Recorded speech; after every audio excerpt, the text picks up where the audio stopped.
Halo semuanya, Assalamualaikum warahmatullahi wabarakatuh. Salam sejahtera bagi kita semua. Semoga kita selalu diberikan keberkahan dan kesehatan di setiap langkah kita. Setelah kita mempelajari terkait dengan istilah dan mengenal komponen-komponen yang ada di SEM PLS atau di Smart PLS, saat ini kita akan membahas bagaimana pengujian olah data jenis data primer dengan menggunakan software atau aplikasi Smart PLS 3.0. Kita asumsikan kita punya conceptual framework, yaitu kita mau melihat pengaruh kesadaran merek dan asosiasi merek terhadap keputusan pembelian. Jadi kita punya variabel eksogen 2 dan variabel endogennya 1.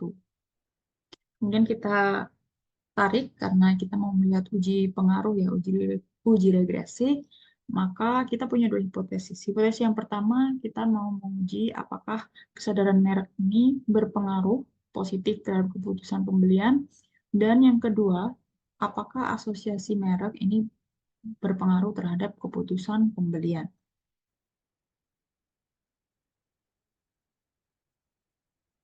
Pertama kali yang harus kita lakukan adalah dengan membuat new project. Kita klik new project, kemudian kita beri nama, misalkan praktikum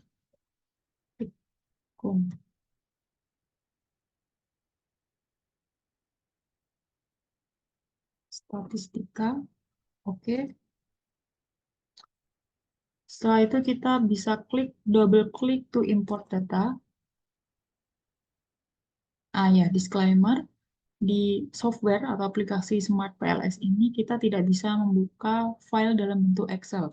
Jadi kita harus ubah dulu ke dalam bentuk CSV atau teks. Teks ini notes ya. Jadi kalian bisa rubah ke format notes yang biasa ada di laptop atau PC kalian.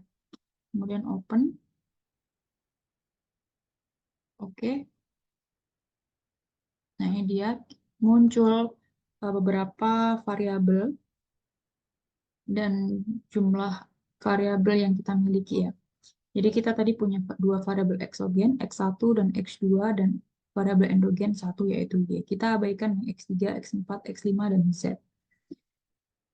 Maksud dari X1.1, X1, 2, sampai X1.6 ini adalah indikator yang bisa merepresentasikan variabel eksogen kesadaran merek. Yang kedua, X2.1 sampai X2.4 ini adalah indikator yang bisa mewakili variabel atau konstruk asosiasi merek. Dan yang ketiga, ada Y1 sampai dengan Y5. Ini adalah indikator atau item pernyataan yang mewakili variabel endogen keputusan pembelian. Selanjutnya kita membuat conceptual framework. Jadi kita membuat gambar yang seperti saya tunjukkan tadi ya di awal, bahwa kesadaran merek dan asosiasi merek ini dapat berpengaruh terhadap keputusan pembelian. Kita klik bagian praktikum statistik, klik dua kali ya. Nah, ini muncul ada blank space, ada tempat yang kosong, ini digunakan untuk kita menggambar nanti. Oke, kita blok X1.1 sampai X1.6, kemudian kita arahkan ke atau drag ke blank space. Laten variabel 1 ini kita ganti menjadi rename X1 misalkan. X1 tadi kita punya kesadaran merek ya, tapi kita persingkat jadi X1.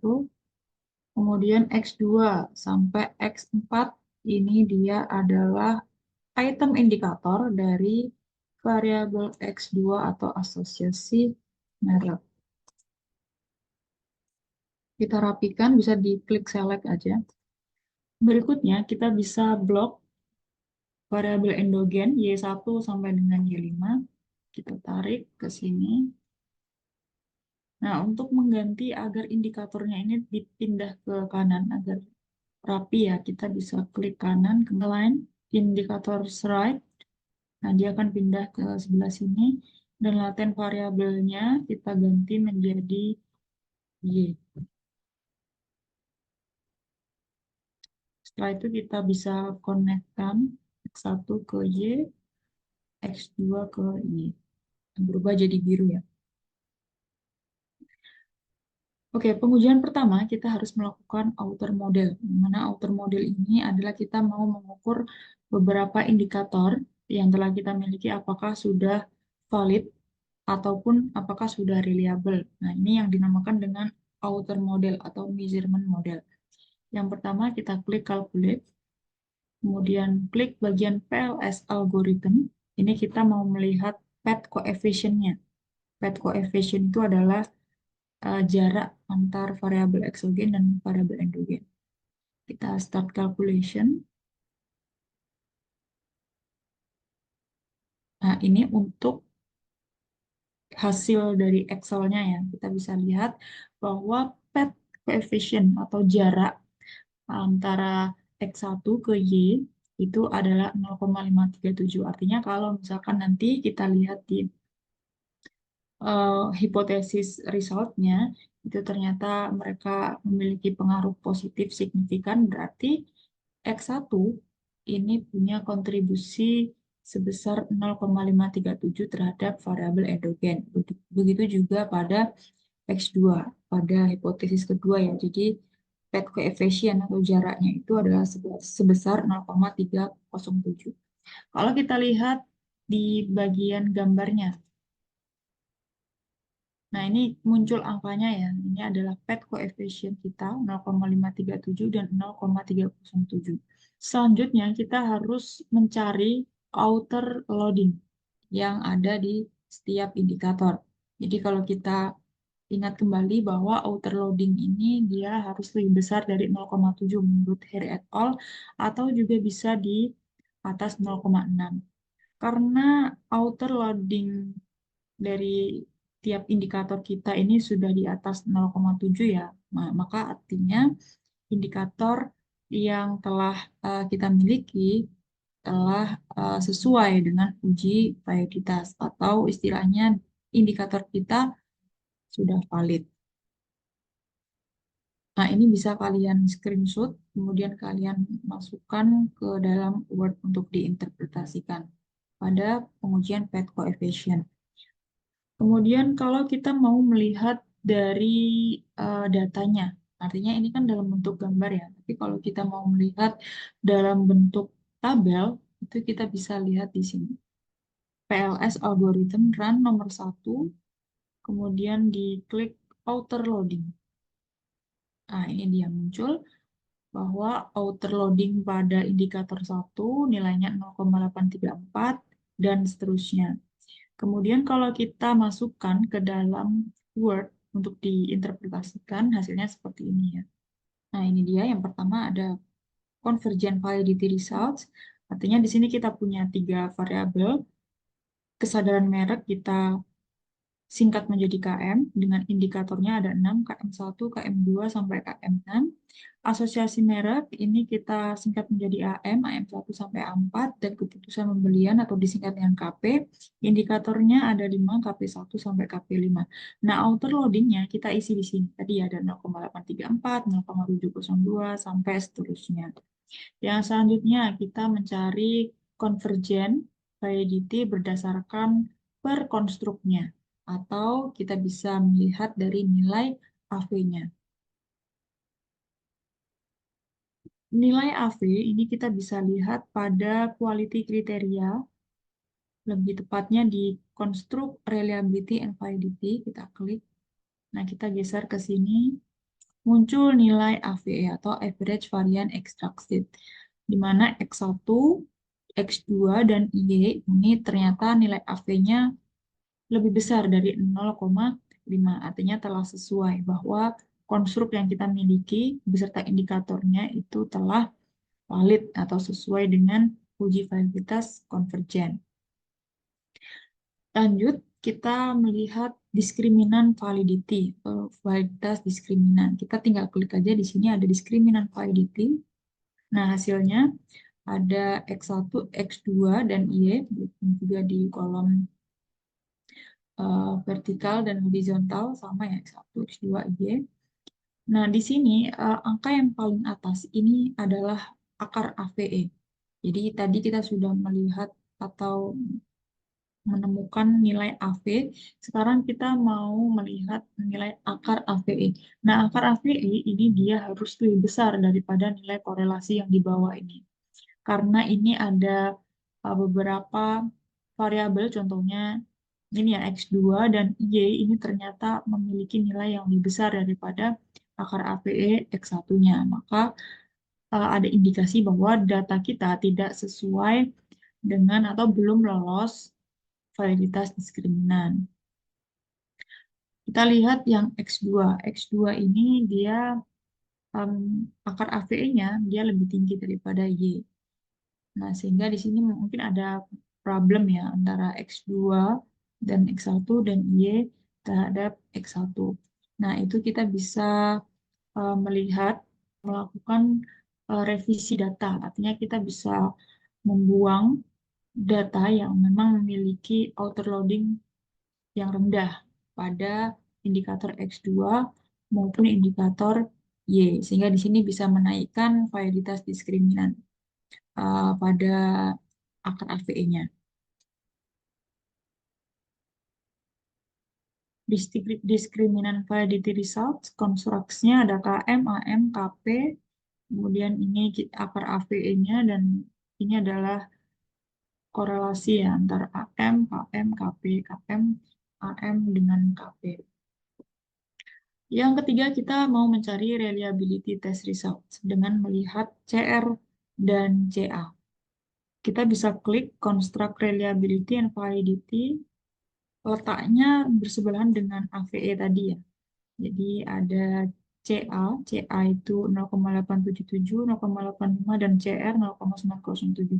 CA dan CR ini ketentuannya dalam Smart PLS dia harus lebih besar dari 0,7. Kalau ternyata misalkan ada kasus dari beberapa variabel yang kita, atau konstruk yang kita punya, misalkan Y ini memiliki nilai CA di bawah 0,7, tapi yang lain memiliki nilai CA dan CR di atas 0,7, maka yang perlu kita tampilkan itu mungkin yang CR saja. Jadi CA-nya ini nggak perlu karena dia tidak lolos um, atau tidak reliable, istilahnya seperti itu.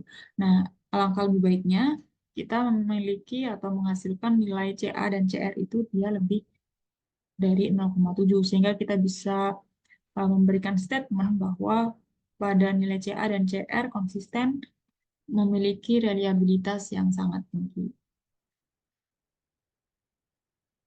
Yang terakhir pada outer model atau measurement model, kita bisa lihat uji VIF atau korelasi. Kita klik Collinearity Statistik VIF. VIF di sini ada dua ya, bisa berdasarkan indikatornya atau juga bisa berdasarkan pada konstruknya. Baik pada outer loading maupun konstruk, ini dia harus lebih kecil dari 3,3. Jadi baru dikatakan bahwa data kita terbebas dari masalah korelasi. Jadi tidak ada hubungan antar variabel atau antar konstruk dalam penelitian. Nah, kita bisa lihat di Word. Ini dia hasil dari full collinearity VIF test result, bahwa kesadaran merek dan asosiasi merek ini memiliki nilai korelasi yang sama, 3,190 dan 3,190. Berikutnya, kita bisa lakukan pengujian inner model atau structural model. Jadi kita mau melihat nilai adjusted R-square-nya, kemudian hipotesis yang telah kita miliki sebelumnya apakah terdukung atau ditolak, dan yang terakhir ada effect size. Yang pertama dulu, kita mau melihat adjusted R-square-nya. Nilai adjusted R-square ini kita bisa lihat pada quality kriteria, kemudian klik R-square. Nah, R-square kita ada 0,657 dan adjusted R-square-nya 0,655. Yang biasa kita gunakan di sini adjusted R-square ya, karena dia lebih kompleks. Sehingga bisa disimpulkan bahwa sebesar 65%, 65,5% variabel eksogen ini bisa mempengaruhi variabel endogen. Sisanya berarti ada 30 berapa? 34,5% ini dipengaruhi oleh variabel lain di luar penelitian. Selanjutnya kita lakukan uji hipotesis dengan melakukan klik bootstrapping. Kita klik yang bagian praktikum statistika, kemudian calculate, pilih bootstrapping. Ini pada inner model ya. Start calculation.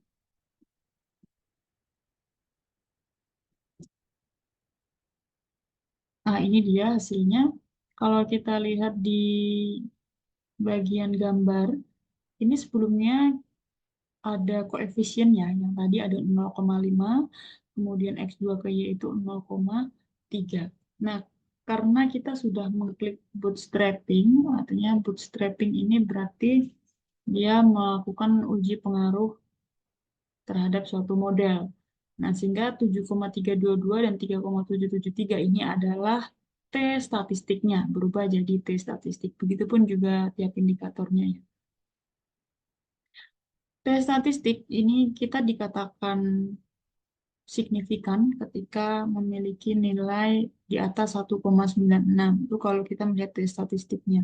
Tapi kalau kita mau melihat p-value-nya, kita bisa lihat di sini bahwa pengaruh X1 terhadap Y ini dia adalah positif karena dia plus ya kalau minusnya karena dia positif, dan p-value-nya di bawah 0,05, nya disignifikan. Begitupun juga pada hipotesis 2, sehingga bisa disimpulkan bahwa kesadaran merek ini berpengaruh positif terhadap keputusan pembelian.